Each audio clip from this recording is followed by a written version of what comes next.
یہ اکثر اوقات عورتوں کے اندر پائی جاتی ہے زیادہ تر، اور مرد بھی اب تو اس ماحول کے اندر، اس ماحول میں آ گئے ہیں کہ جب گھروں میں جاتی ہیں ایک دوسرے کے سامنے بیٹھتی ہیں تو پھر چغل خوری میں مبتلا ہو جاتی ہیں، اور اس کو تو گناہ سمجھتی نہیں ہے نہ ہی مرد ہی آج کل کی اس کو گناہ آقا کریم صلی اللہ علیہ وسلم کا فرمان مبارک بھی ہے، اور اللہ رب العزت قرآن کریم میں بھی ایسے شخص کے بارے میں فرماتا ہے وَيْلٌ لِكُلِّ ہُمَازَةٍ لُمَازَةٍ، فرمایا خرابی ہے ان لوگوں کے لیے جو منہ پر عیب کریں اور پیٹھ پیچھے جناب علی وہ برائی کرتے ہیں، بدی کرتے ہیں۔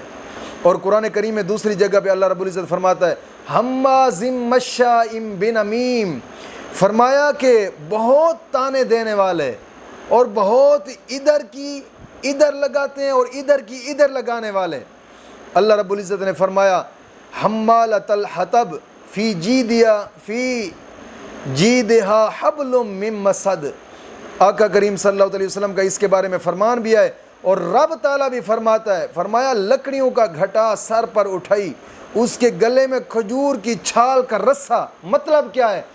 یہی لوگ کہ جناب علی جو چغل خوری کرتے ہیں، سامنے آئے تو جناب علی منہ پر تعریف کرتے رہے، گویا ایسے سمجھیں گے کہ یہ ہیں ہی ہمارے ساتھ، یہ تو ہمارے قریبی دوست ہیں۔ جب پشت پیچھے جائیں گے تو 5,000 جناب علی ان کے منہ لگ جائیں گے، ایک منہ سے اور بات ہوگی، دوسرے منہ سے اور بات ہوگی، تیسرے منہ سے اور بات ہوگی، چوتھے منہ سے اور بات ہوگی۔ چغل خور، آقا کریم صلی اللہ علیہ وسلم نے فرمایا کہ چغل خور کا ٹھکانہ جہنم کے اندر، اور یہ بہت بڑی بیماری ہے، اس کو ایسے ہلکا نہ سمجھا جائے کہ جو لوگ ہلکا اس کو سمجھتے ہیں وہ بہت بڑی جناب علی بھول میں آئے۔ یہ چغل خوری ہے جو گھروں کو برباد کر دیتی ہے، چغل خوری اداروں کو تباہ کر دیتی ہے، چغل خوری گھر کے ماحول کو برباد کر دیتی ہے، چغل خوری محلے کے معاشرے کو برباد کر دیتی ہے، ماحول کو برباد کر دیتی ہے۔ یہی چغل خوری سب سے بڑی جناب علی بری چیز ہے، اور سب سے بڑا گناہ ہے یہ چغل خوری، اور یہ گھروں کو تباہ کر دیتی ہے۔ امام غزالی نے ایک بات لکھی ہے کیمیائے سعادت کے اندر، آپ فرماتے ہیں کہ ایک شخص تھا، وہ غلام بیچ رہا تھا، کسی پہلے دور کے اندر غلام بیچے جاتے تھے منڈیوں کے اندر، وہ غلام بیچنے کے لیے آیا اور دوسرا خریدنے کے لیے آیا۔ جو خریدنے لگا، خریدنے والا تھا، اس شخص نے اس سے پوچھا کہ کتنے کا بیچتا ہے؟ اس نے کہا میں اتنے کا بیچتا ہوں، لیکن اس کے اندر ایک خرابت ہے۔ ایک بات ضرور یاد رکھیے، اسلام کے اندر یہ چیز ہے کہ جب تم چیز بیچنے لگے ہو، خریدنے والے کو بتا دیں کہ اس کے اندر فلاں عیب ہے، جی وہ خریدے نہ خریدے اس کی مرضی ہے، دھوکہ دے کر اپنی چیزوں کو مت بیچیں۔ تو وہ شخص جب بیچنے لگا تو اس نے بتایا کہ اس کے اندر ایک عیب ہے، باقی سب ٹھیک ہے، ایک ہی عیب ہے۔ اس نے کہا کیا عیب ہے؟ اس نے کہا اس کے اندر چغل خوری ہے۔ خریدنے والے نے کہا کوئی بات نہیں یار، اس نے پھر بھی بتایا، اس نے کہا اس کے اندر چغل خوری والا عیب ہے، بعد میں یہ نہ کہنا کہ میں نے فلاں بندے سے سودا کیا تو فلاں عیب نکل آیا۔ اس نے کوئی بات نہیں، وہ خرید کر چلا گیا، گھر گیا، چند دن تو اسے موقع نہ ملا گھر برباد کرنے کا، چغل خوری کرنے کا۔ ایک دن اس کو موقع مل گیا، اس نے کیا کیا، اس نے وہ جو مالک تھا اس کی گھر والی کے ذہن میں بات رکھی۔ اس نے کہا کہ یہ جو تمہارے گھر والا ہے نا، یہ باہر کی ایک عورت ہے، اس کے ساتھ محبت کرتا ہے، جیسے گھر اجاڑنے والی عورتیں، پھپھا کوٹنے والی عورتیں، اس گھر میں گئی، اس گھر میں گئی، آگ لگئی، تیسرے گھر میں گئی، اس میں آگ لگئی، چوتھے گھر میں گئی، اس میں آگ لگئی، ایسا ہی وہ غلام تھا۔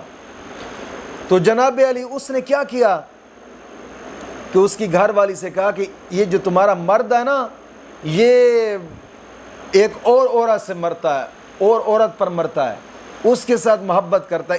یہی چیز آج کل کے جناب علی عاملین میں پئی جاتی ہے، جو 2 نمبر بابے ہیں، جب کوئی بھی ان کو فون وہ تمہارے گھر تو بہت بڑا جادو ہے یار، میں نے حساب کیا یہ چیز تو حساب میں آ رہی، حالانکہ سب سے چٹا نرا جھوٹ ہوتا ہے، کوئی حساب کتاب میں حقیقت نہیں ہوتی، یہ سب جھوٹ ہوتا ہے۔ اور کہنے والے جناب علی تمہارے اوپر تو فلاں نے جادو کر لیا، تمہارے اوپر تو فلاں نے تویز کیا ہے، تمہارے اوپر تو فلاں نے جناب علی گھر کے گھر اجاڑ دیتے ہیں صرف 4 ٹکے لینے کے لیے بس، اور کچھ بھی نہیں ہوتا۔ یہی حال تھا اس غلام کا۔ اس نے کہا کہ تمہارا تو گھر والا جو ہے وہ فلاں عورت کے ساتھ محبت رکھتا ہے۔ امام غزالی لکھتے ہیں جب عورت کے ذہن میں یہ بات بیٹھی نا تو پھر چلا گیا مالک کے پاس. مالک سے کہتا ہے تمہاری گھر والی جو ہے نا وہ فلاں آدمی کے عشق کے اندر مبتلا ہے, اور اتنی مبتلا ہے کہ ہو سکتا ہے کہ وہ تمہارے جناب علی قتل بھی کر ڈالے تمہیں, اتنی مبتلا ہے وہ اس کے عشق میں. میں خیال رکھوں گا, اگر قتل کرنے کا موقع آیا تو میں تمہیں بتاؤں گا. یہ بات اس کے گھر والے کے ذہن میں رکھ ڈالی. اب دونوں کے دل میں نفرت پیدا ہونی شروع ہو گئی. 1-2 دن گزرا, اس نے گھر والی سے کہا کہ اگر تم اس کو مارنا چاہتی ہو, اس پر جادو کرنا چاہتی ہو تو میں تمہیں ایک طریقہ بتاتا ہوں. اس نے کہا کیا طریقہ ہے؟ اس نے کہا طریقہ کار یہ ہے کہ تم اس کے سر سے اس طرح سے بال کاٹ لو تھوڑے سے, ان بالوں پر میں تمہیں جادو کر کے دوں گا. اس نے کہا ٹھیک ہے, اور رات کو جب یہ سویا ہوا ہو تو اس وقت اس کے سر سے بال تھوڑے سے کاٹ لینا. اور اس کے گھر والے سے کہا کہ خیال کرنا رات کو یہ عورت تمہیں قتل کر ڈالے گی, سونا مت. اگر میری بات پر یقین نہ آتا تو خالی آنکھیں بند کر کے سو جانا, تمہاری آنکھوں کے سامنے آ جائے گا یہ تمہیں آج قتل کرنے لگی ہے. اس کے ذہن میں یہ بات رکھی, اس کے ذہن میں یہ بات رکھی کہ تھوڑے سے بال کاٹ لو, میں تمہیں جادو کر کے دیتا ہوں ان کے اوپر, یہ ہمیشہ کے لیے تیرے سر سے اتر جائے گا.